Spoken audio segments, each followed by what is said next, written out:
UK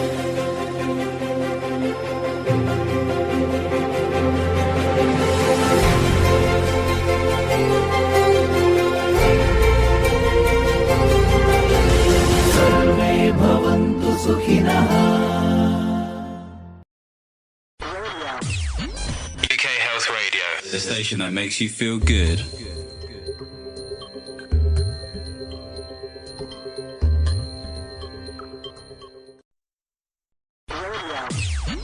UK Health Radio, the station that makes you feel good.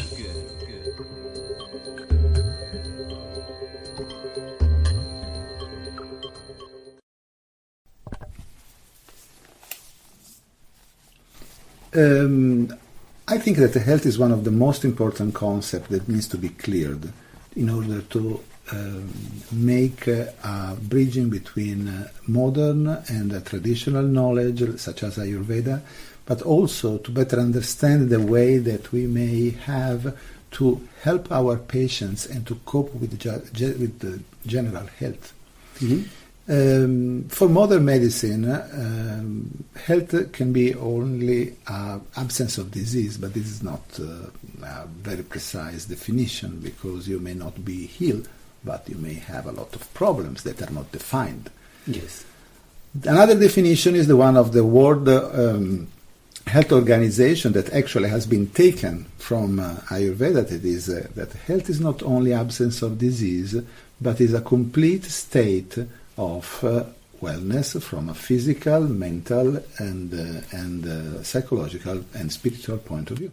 So in practice, for someone like you who's a neurologist, yes, where you will have such little time really to have contact with patients, how do you ensure that with your philosophy of this holistic health, how are you going to apply that in practice? Yes, in practice, because we have to find, as I was telling you, something different from this definition that I was telling. This is because only in this way we are able to apply in the practice. Mm-hmm. So if we are not satisfied with health as absence of disease, if the definition of the WHO is too utopic, because someone that is complete is that. So we have to find. And we made a big study on this. Actually, we published a book that has been edited by Springer in 2013 about this theme. What's the title of the book? An Integrated View of Health and Well-Being. Uh-huh. And that is a book that has been edited by me and Professor Narayana Nambi. Right. And there are also chapters by Professor Manohar inside, and also from Western doctors and psychologists. So this book really kind of integrates what is necessarily the opposing or contrasting paradigms. And what came out, and what is really important for the practice, the general practice, that a common definition of health that satisfies both the modern and the traditional system of knowledge is that health is resilience. That means the capacity of an organism to adapt to the change of the environment.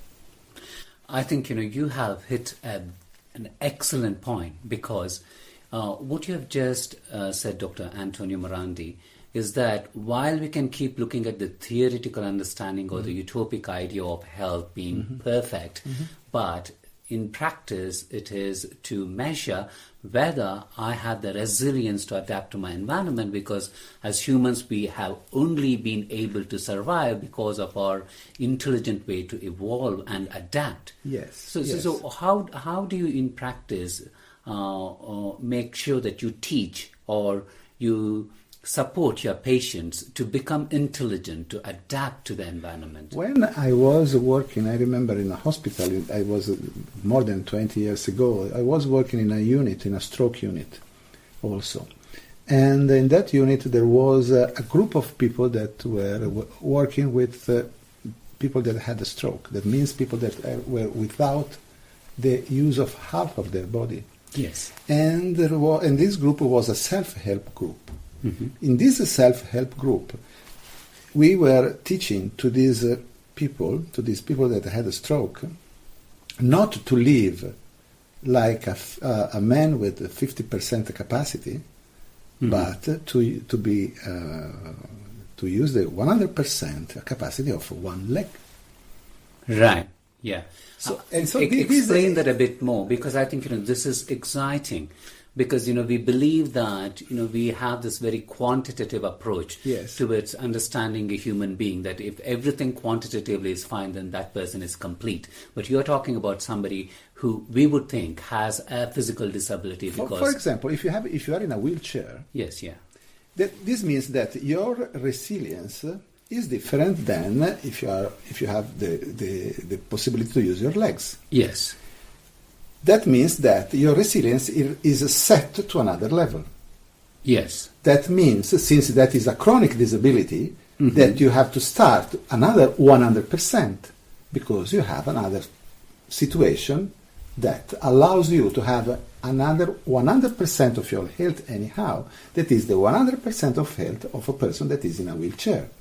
And you may have a healthier person on a wheelchair than a person that is using legs, because I can be a person in a wheelchair, very athletic, that is doing sport, that is exercising, that is very active, and that is very healthy. Yes, yeah. And I may have a person that is walking on his leg, that is obese, that is having a problem with food problem, nutritional problem, or mind problem. And that condition, even if he has two legs and he moves around and he freely moves everywhere and he looks healthy, is less healthy than the person that is on a wheelchair. This means that you have to have two different approaches to these people. You cannot use the same approach to the person in a wheelchair and the person that is walking. So I think you're really trying to also somehow indirectly indicate that we have a problem when we take the entire population as the standard and look at the statistical average as to decide what is normal. For instance, we did that mistake in the UK, I think several decades ago, that we decided the blood pressure is of a certain reference range, but this same normal reference range was high blood pressure, hypertension in a tribe in Kenya. Because, for them, they would actually be exposed to cardiovascular risk factors if what we in the UK considered as the normal range of blood pressure. So that's exactly what you're saying. Perfect. It's very personal. It's highly individualized. Yes, but is even more specific of what you said, because what you're saying is about a different, ethnological group. Exactly. I'm speaking about a different of each individual. Within the same demographic group commonalities. Yes. Right. Because me and you, we look the same, but we have a lot of differences. We don't look the same, Antonio. Okay. You're white and brown. You have a mustache and I don't. But as humans, Yes, we're humans. We are humans. Okay. Let's say that, yes, we have some differences, but basically... You're better looking than I am. That is not true. But anyhow... are you going to cut this? No, not at all. No. It's great. Anyhow, but we have a different way to react to the environment. Yes. For example, I may be more prone to develop some kind of disease like respiratory disease if I go below a certain temperature. Mm-hmm. You may resist more. Mm-hmm. And so this is a different resilience. So, but this means not that I am healthier or you are healthier and I am ill. Yes. This means that we have a different reaction to the change of the environment. So you are saying that the risk factors may not have the same effect on all individuals. Yes.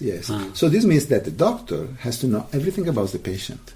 Right. So this means that one of the most important things that the doctor has to do is to make a very, very correct anamnesis of the patient. He has to collect all the data of the patient, of the family of the patient, of the work of the patient, of the how the patient is feeling in his life. Mm-hmm. Because mind and body are absolutely the same. Yes. So there is a very, very strong connection, and all this data together give me the possibility to understand for that patient his level of health. Right. That in Ayurveda, for example, it can be called prakriti. Yes, the individual constitution. Individual constitution and the individual optimal state of health.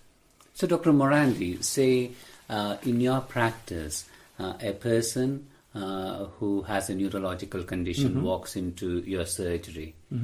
And can you just, for the benefit of our audience, the way you assess your patient, how different is that from a conventional approach of a neurologist? I think that, of course, I'm not saying that I know what all my other colleagues do. Yeah. But let's say in general, what is the procedures in modern medicine is to first look at the analysis, the instrumental analysis. Yes. And then maybe look at the patients, and on the basis of what derives from the analysis, you go and look to find some sign in the patients. Right. Okay. Okay, yeah. And then you may collect what the patient says, but sometimes even not. I think this is for very, for you, because you have done this for decades, it sounds like it's very easy. But, Dr. Morandi, what you're saying, if it makes sense to a lot of us, it's just fascinating, because what you're saying is, as a conventionally trained medical person, whoever it is, there's a tendency that we superimpose data onto the individual. Yes. But yes. I'm assuming you do the opposite. In fact, what I do is what was suggesting Hippocrates. Hippocrates was saying that the worst thing that a doctor can do when you meet a patient is to think. Tell me more about it. Because when you meet a patient, you have to feel. You have to receive data without the interference of your ego, of what you think. Otherwise, you will look only what is in your mind, not what the patient is telling you. So you have, at the real beginning, you have to collect data without judgment. Then, later, when you have all the data, you think. And you put together everything, and then you make, you go in deep, you make analysis or semiotic or other things to confirm or not what you have seen. Right. In this way, you can build a picture of the patients from every side without being, very, very specialistic and too much pinpoint, but losing, all the picture of the whole situation of the whole patient. So, in your practice, Dr. Morandi, when you apply this particular perspective of not to think but to feel, yes, and to be this conduit or channel that kind of just simply assimilates and understands, or in the truest sense, good listening to your patient. Have you, in the way you treat them, do you see any difference once you have done this? Yes, of course. Can you give me an example of, if you didn't do or take this route, but you just did the traditional or the conventional, going through analyzing the lab tests and imagery, and then just ruling out certain conditions to arrive at a particular diagnosis, and then to look at what is statistically proven to be the best treatment and give that, to your approach, where you use Ayurveda and your holistic approach, how would the treatment differ? Give an example. An example is that the symptoms that two people are presenting, even if they are equal, they may derive from different roots. And if I give the treatment only basing my assumption on the symptoms, I may give the same treatment and may work in one and may not work in the other one. Even if it already has evidence base. But the evidence base is not 100%, it's never 100%. Did you ask yourself why? Did you ask yourself why you need a statistical analysis? Did you ask yourself why, when you make a statistical analysis, you have a plus or minus the standard error or the standard deviation? because we are not all the same. Because you have an average answer in which you can fit a lot of people that have a good response to that, but you leave out all the people that do not have that response. Right. I think, that what you just mentioned, Dr. Morandi, maybe we need to break it down a little bit for our audience. So, because, every patient today, when they go to a doctor or even to a complementary medicine practitioner, they would ask, is there evidence?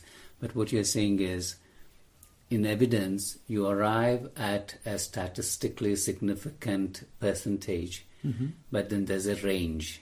And from what I hear, from what you're saying is, we call this the odds ratio, and there's 95% confidence interval, but then there's a range, and the range has a bottom end and a top end. Yes. And what you're saying is the difference between those who sit at the bottom end of this range to those who are at the other end of the spectrum can be very different. Very different. Therefore, evidence-based medicine may not always work. Yes, may not always work, and not only that, but can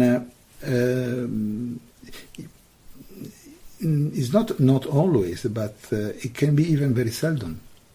Really? Yes, because sometimes there are in many diseases in which there are still some kind of treatments or therapeutic strategy that are under experimentation, or they are the best that is known, but they do not cover a lot of of the population that is sick of that kind of disease. Yes, yeah. I make you another example. Let's take something very simple like a headache. Yeah. How many people are, that is a neurological condition. Many people go to the neurologist because they have a headache. Absolutely. And what are they are given? They are given, analgesic. Analgesic, and then maybe something for the blood pressure, something. But the problem is that headache is a symptom that may have incredible variety of roots. Because what we have found, for example, that a lot of headache that were resistant to drugs, the analgesic drugs, they derive from wrong breathing. Or they were deriving from a problem of bowel. Yes, yeah. Or they were deriving from a combination of the two, or from hormonal, from many other things. Right. But you can arrive to this conclusion only if you analyze the whole spectrum of the life of the patient. Yes. Because if you are stuck to the headache, you will not be able to get to the deep of the real meaning and the real root of that headache. So what I want to say is that the doctor has to spend a lot of time with the patient. So the moment a doctor or a healthcare professional start to see conditions as symptoms, we may start to look for other things which may be producing those symptoms. Yes. I'm really curious now to bring this conversation back to what we started with, and you made an excellent point about good health is about resilience.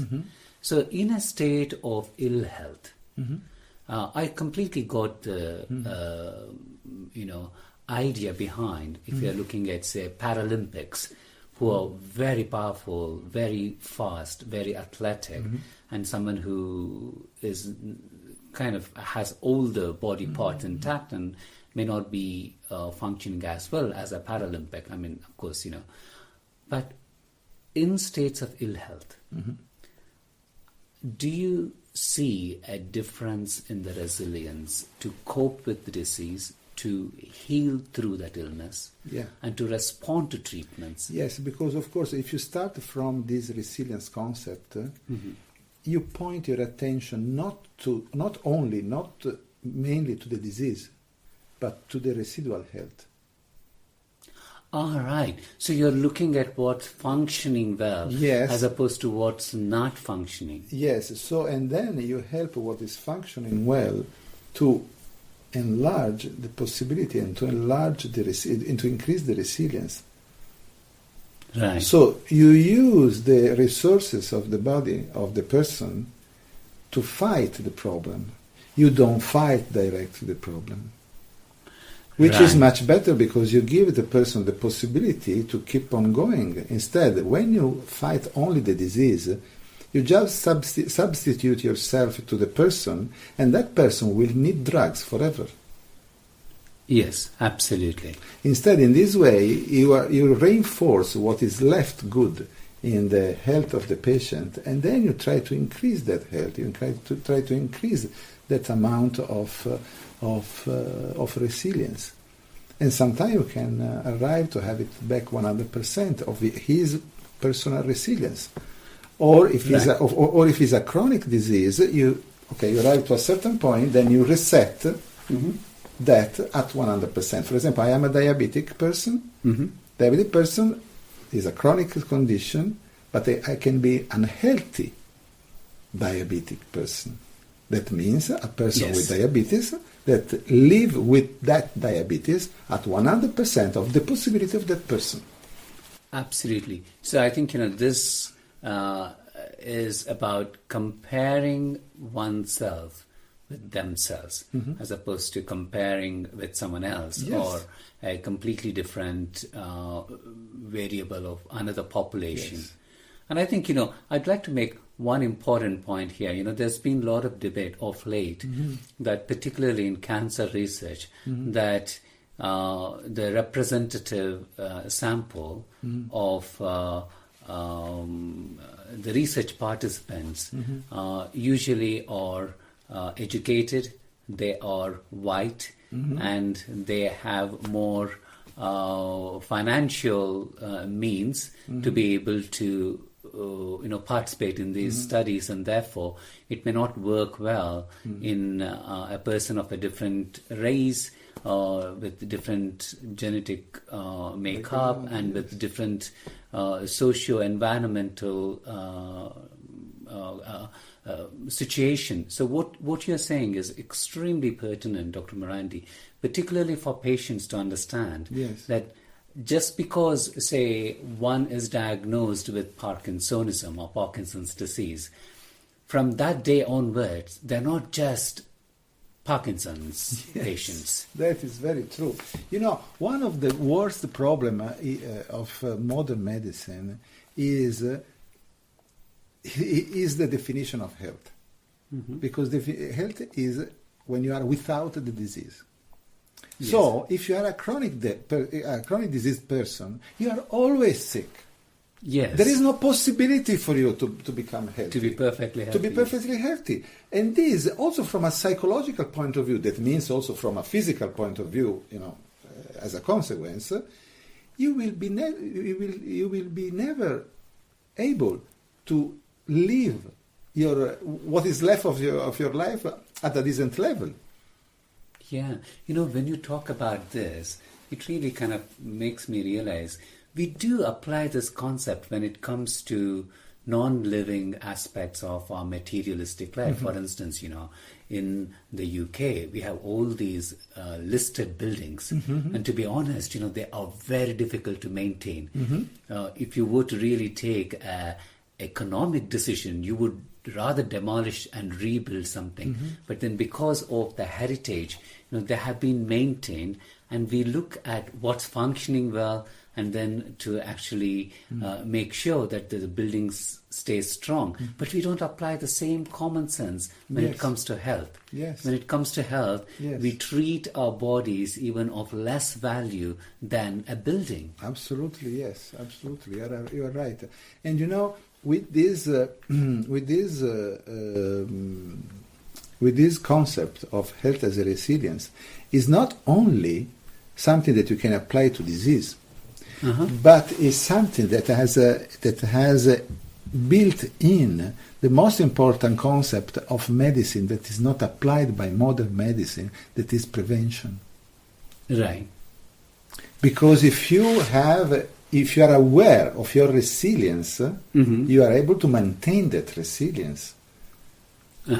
Because you are able to understand what makes you strong. So you're saying one needs to start with have an understanding of what their level of resilience is. Yes. Can you actually measure it? Can you define it? You are asking me something that is very Westerner, to measure it. Actually, you can feel it more than measure it. But I can make, if I can speak very little about an Ayurvedic concept. Surely, yeah, please do. I will tell you what is something that can be a suggestion of what we can do in everyday life, to be healthy. The Sanskrit word for healthy person in Sanskrit is vasta. That means to be stable in oneself. It means that the health state starts from inside, because you have to have that stability that allows you to be able to cope with everything that comes from the outside. Right. Instead of building wall against enemies, you have to build an internal solidity that allows the walls to come by themselves. And to build this internal stability means that you have to know yourself, to stay within yourself, and to make a kind of inner awareness. So, of course, what I'm saying is that if you want to be healthy, you have to stay stable with your mind. Yes. That means stable with your body. That means that you have to be here and now, and that you have to be very aware of the fact that even if the mind is something beautiful, it's only an instrument of the intelligence, and the intelligence is the real root of resilience. While mind, that should be an instrument of the intelligence to allow man to do what everything, has not to overcome to this intelligence. Yeah. So we have to be aware of the fact that we have to keep our mind very well controlled. If we control our mind, we control our health. But what do you mean by control? Because, in the modern Western concept, controlling mind is to deny emotions, to be very disciplined, No, it's nothing like this. I make you a very simple example that is very difficult, by the way. In practice. But is the root. Is, for example, to accept the reality. Right. To accept the things as they are. Not to look for what you think, but why things are not the way I would like. Yes. To start accepting the reality for what it is. That is the first step to modify reality. Yeah, what you're saying has such a huge impact in practice. We have to think that the present is due to the past. But the present is the past of the future. Yes. So if we want to have a nice future, we have to have a nice present. Because otherwise, if you do not live in the present, there is a big problem. Because our mind goes always up and down between past and future, past and future, past and future. Never stay in the present. But mind define as the body has to be. Because, we perceive the reality with 5 senses, the perception are integrated in the mind in a model of reality, and through this model of reality, the mind define how has to be the body to answer to the stimuli. So the body is an expression of the state of mind. Yes. And if the mind is in the future, that means that it's somewhere that does not exist, or is in the past, there is a place where it does not exist anymore. This means that the body will never be adapted to live in the present. Yeah. But will live in an imaginary situation in the future and in the past. Yes. And this instability, the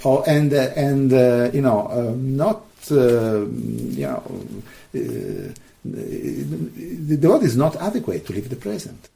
Yes. This again, we can link back to what you have been talking about, which you have highlighted in a very scholarly book, is about resilience.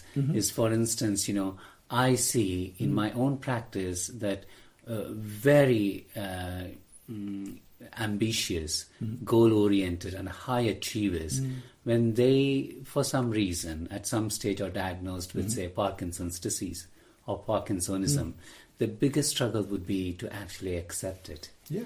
And the moment they actually come to terms with and accept, the exact thing what you have been saying is they start to focus on the good bits, the good parts that's working. And then they start to respond to treatments.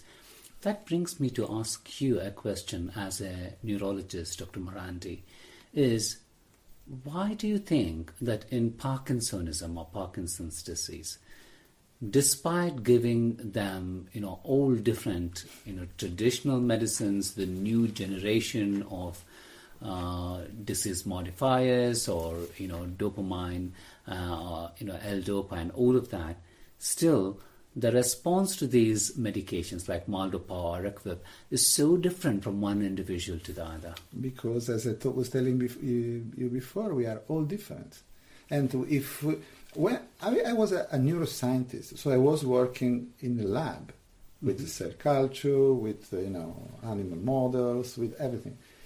And what I realized from this experience is that this experience is fantastic for the experiments. But when you bring it back to the patient, is a disaster. Right. So what works in a petri dish? Yeah, come on. It's very different. It's very different. It's very difficult. And when you speak about evidence, very rarely we have the evidence that something that you find in a model in the lab is 100% useful in the clinics. And so when you say we are giving the best medicine and everything, it looks like that we have everything that everything is clear about Parkinson. That is not true. That is everything clear about how a neuron works. That is not true. We have small pieces. I make an example always when I try to explain the difference between modern medicine and Ayurveda, for example. I'm not saying that one is better than the other. Of course, yeah. No, yeah. Absolutely no. They are two different perspectives. Yes. But if I want to make a more detailed example, when you have those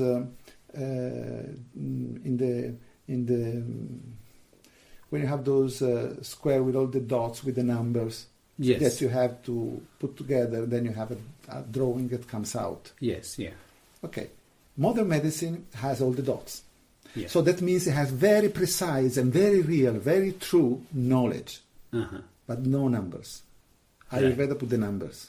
Right. This means that Ayurveda traditional knowledge gives you the possibility to know which point is connected with the other, and at the end to have the picture. Yes. So both of them are needed. Yeah. But you have to find a way to bridge them. Now, when you tell me we are giving the most advanced drug to a Parkinsonian, we are giving a lot of dots to the Parkinsonian. Right. But if we give the same dots with the numbers, we get a different answer. Yeah. So here is an opportunity for integrating. Yes, absolutely. But integrating that is not melting together. Yes. Is leaving the epistemology, that means the roots of the both system intact, and put them in an interface. Right, yeah. In such a way that we may have a kind of new emergent paradigm that take care of both vision in a new vision. For example, if I see you in front for 30 years, the day that I see you in the back, I don't recognize you. Yes. So what I have to do? I have to be aware of you in front and in back, but I'm not able to see both sides at the same time. So what I have to do? I have to know very well you in front, very well you in back, and then I have to make a model in which, even if I look only from one side, since I'm aware of what is on the other side, I'm able to build a superior model, an inference of you that works. So we have to do the same thing with the traditional medicine and with modern medicine. Yeah, yeah. Because if we melt you, can you imagine your back that is melted with your front? is a disaster, is a monster. See, what you're saying, I think, a lot of my listeners will be able to appreciate. Say you're in a foreign country, and then you believe that actually I don't need to know the foreign language. For instance, now I'm in Germany, I can speak German. And I could think, actually, I've got my Google Translate and I can translate. But as we know, if you translate from our language to a foreign language, the way Google Translate can be disastrous. Although it is trying to be as accurate to individual words as possible. Yes. And this exactly is the problem you're talking about. Absolutely. If we are not ready to actually, with a scientific, open-minded, true questioning, sincere approach to understand a different paradigm to what we currently know as conventional medicine, we will be Google translating, creating chaos. And that effort is not going to be helpful for humans. Perfect. So you, for example, as a neurologist, you don't just translate Ayurveda, which is an Indian traditional system of medicine, into English or medicine. You like to look at Ayurveda as Ayurveda from its own roots, its own philosophy and principles, and you stay completely true to conventional medicine from its philosophy, and then you see how the two can interface. We find, what I try to find is commonalities between the two systems, not look at the difference. Look at the commonalities. For example, like the example between me and you. Yes. Yes. The difference is the mustache. The difference is the color of the skin. Yes. But the commonality is that we are humans. Exactly. And that is the most important thing, because we can work on that. Yes. Not on my mustache, but on the fact that we are humans. Yes. And this is the thing. No, that's fabulous. I think, what I must say here, Dr. Morandi, is that although we believe that being scientific is a superior way of being and thinking, the truth is all science also emerged from philosophies. Like all true researchers will know that the current conventional approach to evidence is from meta theories, like post-positivism or positivism, and Ayurveda is based on its own set of scientific philosophies. But Ayurveda, sorry if I interrupt you, but Ayurveda derives more from an observation of nature. Yes, yeah. And then a systematization, of these observations. Yes. There is nothing theoretical in Ayurveda. Yes, yeah, you're right. There is not a model in Ayurveda. Yes, yeah. It's not questioning whether it is true or false, but it's simply understanding how everything works. Yes, in fact, because the problem is that we are always looking for our model in mind, but the problem is that nature does not know anything about evidence, everything about statistics, anything about medicine, about neuroscience. Nature, these are all human divisions. They are absolutely inexistent. They do not exist in nature. These divisions are made because our mind needs to have this division to try to understand better what is going on. We want explanations. But they are not the nature of nature. That's right. So what I say is that what we have to try to do is to be less centered on what we think that nature is, and to be more listener of what really nature tells us that it is. How do you tell these things to your patients? Because it's very complex unless the person is already initiated into this. No, I don't. I mean, of course, when you are with a patient, you have always to adapt your communication to what the patient can understand. That's right. Of course, the most important thing that you have to do is to build a trust between you and the patient, because everything that a doctor does, a doctor, an Ayurvedic doctor, whatever, all the drugs, treatments, all these things, these are all facilitators. But the real drug, the real medicine is the doctor-patient relationship. because this human relationship is what put the basis in the mind and in the soul of the patient to change the situation.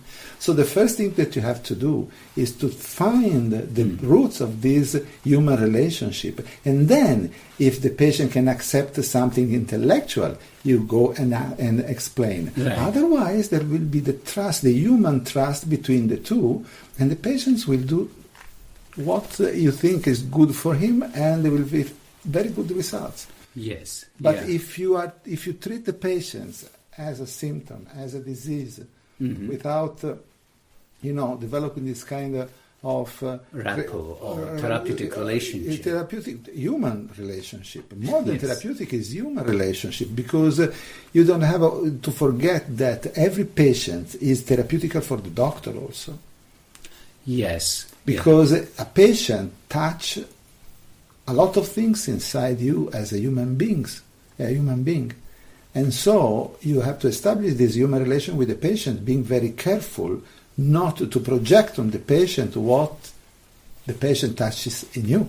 That's right. Yeah, yeah. Okay, Yeah. and because this confluence is very detrimental to the therapy, but it's very important to establish this kind of mutual. It's a trust. collaboration. It's a collaboration. Yes, but it's a collaboration based on trust. Yes, Because sometimes the doctor may ask, very often the doctor asks to the patient to do something that the patient does not want to do. Yes. Because very often, always, the problem of the patient derives from a behavior of the patient. Uh-huh. And so if you have to correct that behavior, it may be corrected with behavior, with drugs, with food, with surgery, with whatever, is always a correction that the patient does not want to do. Yes. And Yes. so, the doctor has to have this kind of trust, this kind of, possibilities to communicate to the patient that this is needed, and then he has to do it. Yeah, it's quite interesting, like how the real sustainable solutions in personalized healthcare, recognizing that actually we are individuals, we are not averages, is to go back to the old school, model of the relationship between a physician and a patient. Yes. And what you're saying is, it's very easy just to kind of undermine the relationship between a doctor and a patient as a placebo effect.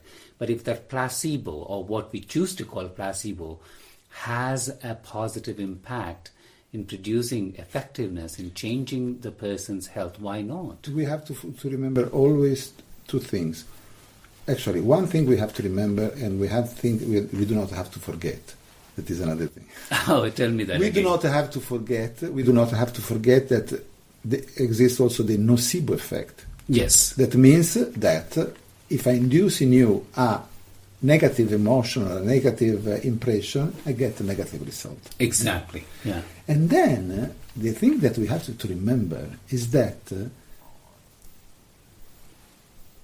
we have to give to the patient what it works, not what we think that is good as doctor, because we have to fulfill our ego of scientists. Right. So you as a physician has to be flexible. What I'm saying is placebo works, so why don't we study placebo and we give a placebo to the patients? Yes. If it works, why not? Because you're not then risking adverse effects. Yes. But the problem is that placebo costs very little. So it's not profitable at the end. So we are almost coming to the end of this fascinating conversation, Dr. Morandi. But I'd like you to guide my audience in terms of if they were ever to hit this crossroads where they need to seek, say, medical care or health care, because, say, they're diagnosed with a particular neurological condition, how should they make decisions? Say, for instance, if I am a patient, how should I take decisions about which way to go forward in terms of, all that we have discussed, the resilience, that we are different, there are different things that work for different people. You mean also, for example, choosing a doctor? Yes, yeah. Well, what should, if I'm a patient, after listening to this conversation, my question would be, who do I go and see? And how do I know? The most important thing, you have to go and see and listen to the person that you feel that can help you. You don't have to look at the degrees, you don't have to look at the success, you don't have to look if it's fantastic, if it's, but only if that person gives you something that you can trust. How do your colleagues react to, such a perspective that you have? Because, to a large extent, healthcare is very political. Yes, of course. But, in Italy is different probably than from other countries, from the United States, where I lived for several years. But this kind of looking for a human relationship is something that is well accepted. Yes. Because, for example, I'm not saying that you have to go to the person that, cheat you. Yes. Because, of course, you have to have some basic warranties. Yes, yeah. Because the education of the person is very important. Yeah. For example, you have to go to a doctor, period, or to a health practitioner, period, and then you have to have the rights to see, the education. But when you have all these people in front of you, you have to make a choice. You have to choose with your heart, not with your mind. Yeah, that makes absolute sense. So once you because since you are sick, you don't have the capacity to understand who is better than the other from a technical point of view. Yes. You are a helpless. You need help. Person. You need help. So you go to the person that you feel can help you more. Mm-hmm. Not that you think, that you feel that can help you more. For example, when I'm sick, I do not cure myself. Because if I am sick, I'm not able to take care of another person. Can you imagine if I'm able to cure myself? Yes. So I go to another doctor. Yes. And since the mind is very important, I do not go to a modern doctor because I have something to say on what he says. I'm not going to an Ayurvedic doctor because I can question something. Yes. Yeah. I go to a friend of mine who is a Chinese doctor that practices Chinese medicine, of which I do not understand anything. Mm-hmm. And I go there and I tell him, put all the needles that you want, give me all the things that you want with everything written in Chinese so that I do not understand what you are giving. Because otherwise, the mind is what can create a problem. It can be an interference. So when I'm sick, I try to get out from the interference of my mind and trust the doctor and leave open the heart open to what everything can feel it.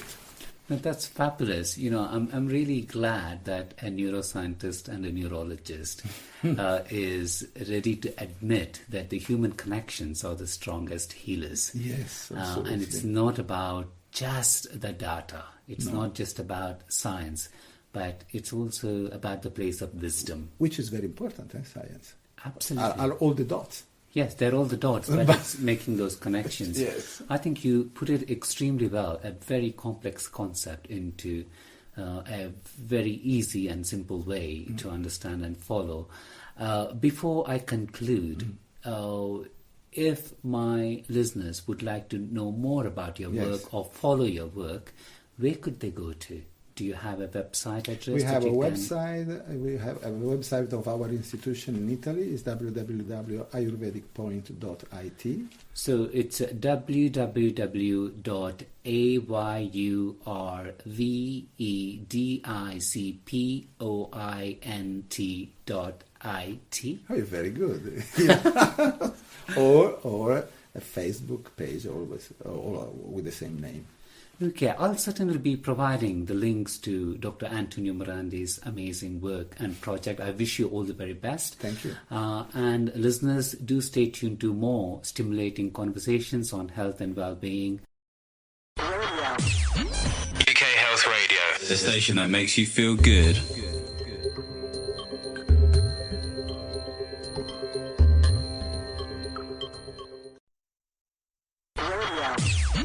UK Health Radio, the station that makes you feel good.